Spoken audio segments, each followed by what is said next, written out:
Salam jumpa.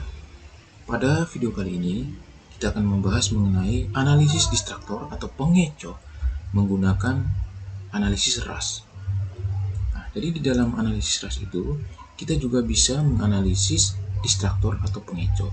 Nah, distraktor atau pengecoh ini biasanya bisa kita dapati pada soal-soal pilihan ganda. Nah, pada soal-soal pilihan ganda itu selalu kita temui distraktor atau pengecoh. Nah, pengecoh ini itu adalah jawaban-jawaban yang salah. Nah, jawaban-jawaban yang salah ini, itu dikatakan sebagai pengecoh.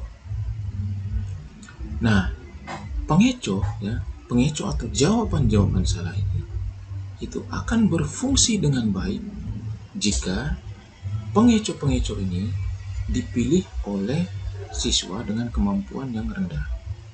Sedangkan kunci jawabannya atau jawaban yang benar itu dijawab oleh siswa dengan kemampuan yang tinggi.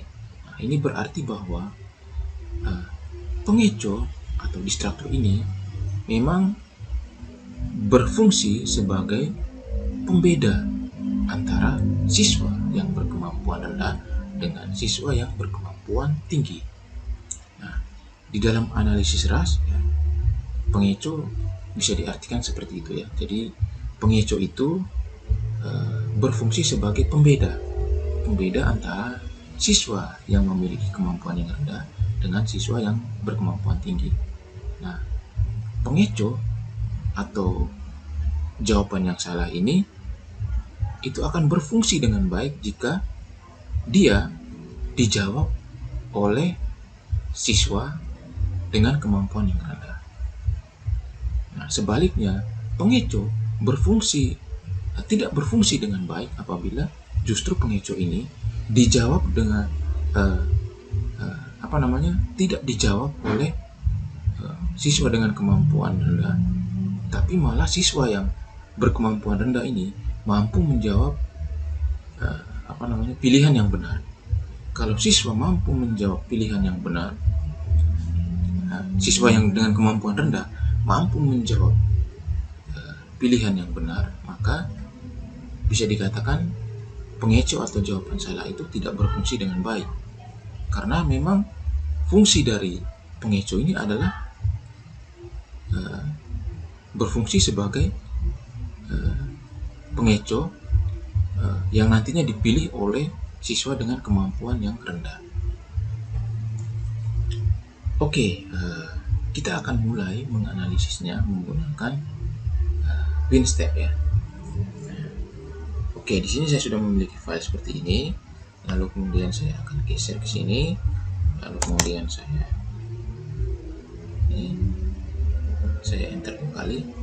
Nah, untuk untuk menganalisis distraktor atau pengecoh ini ya. Nah, untuk pengecoh ini itu saya akan pilih output tables, lalu saya pilih item measure ya. Ini item measure. Ya bisa juga misfit tadi bisa. Nah, lalu kemudian kita akan pilih tabel 13.3. Nah, ini tabel 13.3. Nah, ini item kategori option distraktor frekuensi ya. Jadi ini untuk menganalisis distraktornya. Nah, sekarang untuk cara membaca dari tabel ini adalah kita mulai lihat dari sebelah kiri ya. Di sini ada number atau entry number. Nah, entry number ini adalah butir soalnya. Jadi kalau di sini entry numbernya itu 8, berarti ini butir soal nomor 8. Nah, lalu kemudian sekian yang ke bawah ini. Ini butir soal nomor 14, butir soal nomor 19, butir soal nomor 1. Lalu data code. Data code ini adalah pilihan jawabannya ya. Nah, pilihan jawabannya. Nah, artinya di nomor 8 ini ya ada siswa yang memilih D ya, memilih jawaban D, lalu ada siswa yang memilih jawaban A, dan ada siswa yang memilih jawaban E. Nah, artinya di sini di soal nomor 8 ini ya itu hanya ada pilihan jawaban D, A, dan E. Sedangkan B dan C itu tidak dipilih ya, tidak dipilih. Nah, lalu score value ini ada 001. Artinya di sini di soal nomor 8 ini pilihan jawaban benarnya adalah E, atau kunci jawabannya adalah E. Sedangkan pilihan D dan A itu adalah pilihan jawaban yang salah. Nah, lalu kemudian di sini ada data count.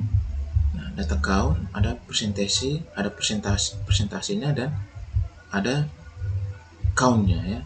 Nah, di sini cara membacanya adalah begini. Soal nomor 8 yang memilih D ya, yang adalah jawaban yang salah itu ada satu orang. Lalu yang memilih A sebagai jawaban yang salah itu ada 18 orang. Yang memilih E sebagai jawaban yang benar ada satu orang. Jadi di nomor 8 ini yang menjawab benar itu cuma satu orang, sedangkan yang lain itu menjawab salah ya. Nah, lalu kemudian kita beralih ke ability ini. Ability ini ada min ya. Nah, min ini artinya min ability-nya. Nah, di sini kita lihat di jawaban D yang salah ini kan satu orang ya. Minnya adalah 1,27. Min 1,27. Artinya satu orang ini ya, min ability-nya dia itu adalah min 1,27. Min 1,27. Artinya bahwa siswa yang hanya satu orang ini ya, dia menjawab salah. Min ability-nya dia adalah min 1,27.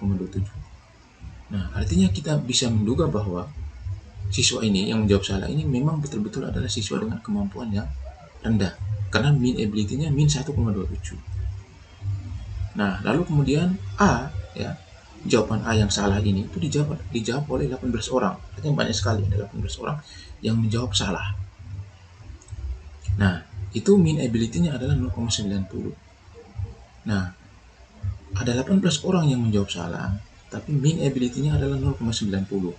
Nah, artinya kita patut menduga bahwa siswa-siswa yang menjawab salah ini memang benar-benar siswa dengan kemampuan yang rendah. Karena min ability-nya aja 0,90, tidak sampai 1 kan. Nah, lalu jawaban E yang dijawab benar itu oleh satu orang. Jadi hanya satu orang saja yang bisa menjawab benar di soal nomor 8 ini. Nah, tetapi min ability-nya adalah 5,27. Nah, artinya kita patut menduga bahwa satu siswa yang menjawab benar ini itu memang benar-benar siswa dengan kemampuan yang tinggi, karena min ability-nya saja 5,27. Nah, artinya kita dapat mengambil kesimpulan bahwa di soal nomor 8 ini pengecohnya itu berfungsi dengan baik, karena pengecohnya itu ya itu justru dijawab oleh mereka-mereka dengan kemampuan yang rendah, sedangkan siswa dengan kemampuan tinggi benar-benar menjawab soal pilihan jawaban yang benar. Lalu kemudian kita bisa melihat bahwa di sini itu min ability ini itu mengalami peningkatan secara sistematis. Kita lihat mulai dari min 1,27, lalu kemudian meningkat menjadi 0,90, lalu meningkat lagi menjadi 5,27. Nah, kalau min ability ini mengalami peningkatan secara sistematik seperti ini, maka bisa kita katakan bahwa distraktor atau pengecohnya berfungsi dengan baik.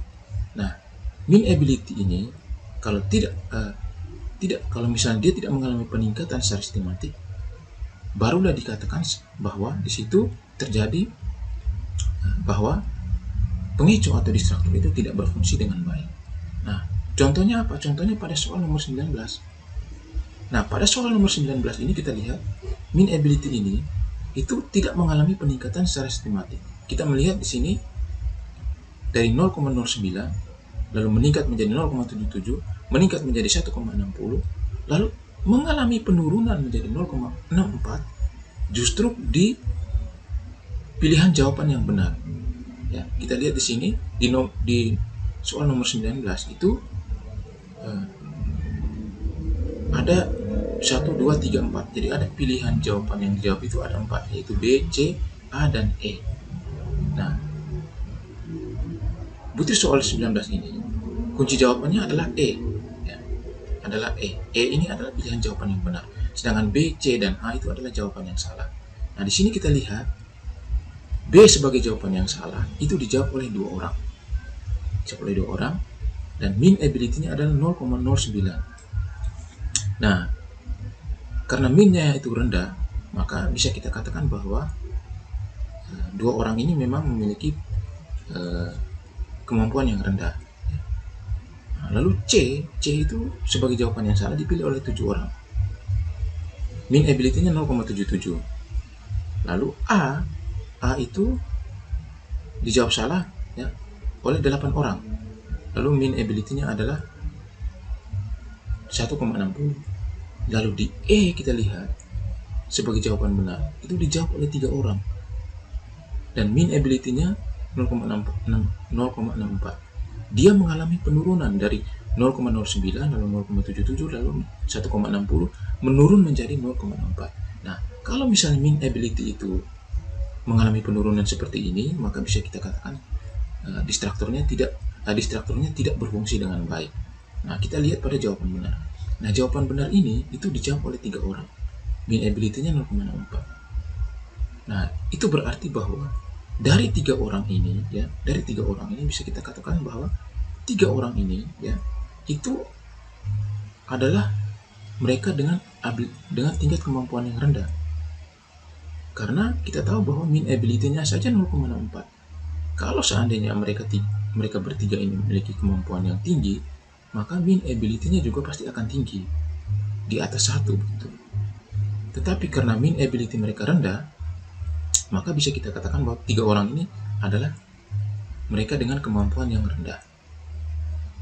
Nah, ini kan berbeda dengan misalnya kita lihat pada soal nomor 8. Soal nomor 8 ini yang jawaban benar itu dijawab oleh 1 orang, tetapi 1 orang ini memang memiliki kemampuan yang tinggi. Itu dibuktikan dengan mean ability-nya. Mean ability-nya kan 5,27. Artinya memang orang ini memiliki ability yang tinggi atau kemampuan yang tinggi. Berbeda dengan soal nomor 19. Soal nomor 19 ini walaupun dijawab oleh 3 orang, tetapi mean ability-nya rendah. Artinya bahwa 3 orang ini memiliki kemampuan yang rendah sehingga menghasilkan mean ability yang rendah pula. Apalagi ditunjang dengan mean ability yang tidak mengalami peningkatan yang signifikan. Nah, itu berarti bahwa di soal nomor 19 ini distraktornya atau pengecohnya tidak berfungsi dengan baik. Nah, kita juga bisa melihat pada infit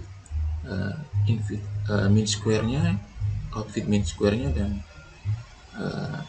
point mixture correlation-nya. Di sini kita lihat infit mean square-nya itu 4,8. Tinggi sekali, itu di atas 1,5. Ini tidak fit. Itu menandakan bahwa soal nomor 19 ini tidak fit. Begitu pula outfit-nya itu 10,0. Padahal mean square ini kan batasnya itu di antara 0,5 sampai 1,5. Tetapi dia sampai 10,0. Artinya soal nomor 19 ini benar-benar soal yang tidak fit. Nah, tidak fitnya dia karena itu tadi, tidak fitnya dia karena efek distraktornya atau distraktornya ini juga tidak berfungsi dengan baik. Nah, karena efek distraktornya yang tidak berfungsi dengan baik, itulah yang menyebabkan soal nomor 19 ini menjadi soal yang misfit, tidak sesuai dengan model Rush ya. Nah, kita bisa membuktikan itu dengan melihat pada ini item fit ordernya. Kita akan melihat apakah betul soal nomor 19 itu tidak fit ya. Nah, ini kita lihat N19, kita lihat outfit mean square-nya itu 9,90. Ya, tinggi sekali. Padahal batas mean square ini kan kalau dari beberapa referensi itu 1,5 sampai 0,5 sampai 1,5. Sedangkan dia 9,90. Nah, mean square-nya tidak masuk kriteria mean square-nya. Lalu Z standarnya juga tidak masuk kriteria 4,34. Ya, 4,34. Padahal kriterianya itu kalau tidak salah dari minus 2,0 sampai 2,0. Sedangkan dia ini 4,34. Nah, berarti tidak masuk kriteria. Kita lihat bahwa sudah 2 kriteria itu yang tidak masuk kriteria ya, N19 ini. Sehingga bisa kita katakan N19 ini memang item yang tidak fit. Nah, kita bisa lihat juga di sini ada item N7. N7 juga adalah item yang tidak fit. Begitupun N17 ya. N17 juga dikatakan sebagai atom yang tidak fit. Tetapi yang jelas-jelas tidak fit itu atom N7 dan N19. Nah, sekarang kita lihat lagi ke atom nomor 7. Apakah atom nomor 7 ini juga distraktornya tidak berfungsi dengan baik atau tidak? Kita lihat. Nah, N7 ya. Nah, ternyata benar ya. Butir soal nomor 7 ini distraktornya juga tidak berfungsi dengan baik. Karena kita lihat min ability-nya itu tidak mengalami peningkatan secara signifikan. Dari min 1,27 meningkat menjadi 5,27, tapi malah menurun menjadi 0,90. Nah, ini menandakan bahwa distraktornya tidak berfungsi dengan baik. Nah, karena distraktornya tidak berfungsi dengan baik, maka N7 ini juga menjadi soal yang misfit ya, butir yang misfit. Nah, butir yang misfit. Nah, oke, jadi seperti itu ya. Jadi butir yang distraktornya tidak berfungsi dengan baik, nah, itu juga mengindikasikan bahwa butir tersebut atau soal tersebut adalah soal yang misfit atau soal yang tidak sesuai dengan model RAS ya. Nah, seperti itu. Jadi hubungannya seperti itu. Nah, oke, jadi saya kira demikian saja ya video saya kali ini. Semoga video saya ini bermanfaat. Kita bertemu lagi pada video-video saya selanjutnya. Terima kasih.